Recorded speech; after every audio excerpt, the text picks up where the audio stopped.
Burgut o'z o'ljasini 5 kilometr masofadan ko'ra oladi. U diqqatini jamlaganda atrofdagi mayda narsalar uni chalg'itmaydi. Muvaffaqiyatli inson burgut kabi bo'lishi kerak.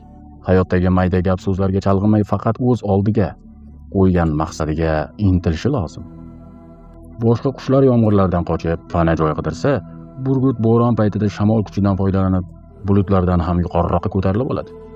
Kuchli insonlar muammolardan qochmaydi. Ular qiyinchiliklarni imkoniyatga aylantiradi va sinovlar tufayli yanada yuksakroq cho'qqillarga chiqadi. Burgut 40 yoshga yetganda tumshug'i yegilib, tirnoqlari yumshab qoladi.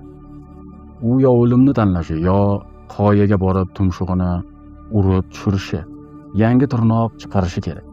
Bu og'riqli 5 oylik jarayon unga yana 30 yillik umr beradi. Inson ham ba'zan yuksalish uchun o'zining eskirgan odatlaridan og'riqli bo'lsa-da voz kechish kerak bo'ladi. O'zligini ixlos qilgan odamgina yangi kuch bilan qayta oladi. Burgutlar o'ziga juft tanlashda uni qattiq sinovdan o'tkazadi. Bu ularning oilaga va mas'uliyatga qanchalik jiddiyligini ko'rsatadi. Atrofingizdagi odamlarni to'g'ri tanlash muvaffaqiyat garovidir. Burgut kabi sodiq va ishonchli insonlar bilan hamnafas bo'lish kerak degani bu. Burgut hech qachon o'lgan hayvon go'shtini, ya'ni murdani yemaydi. U faqat o'zi ovlagan yangi o'ljani tanovvul qiladi. Bu haqiqiy mo'min va mard insonning sifati.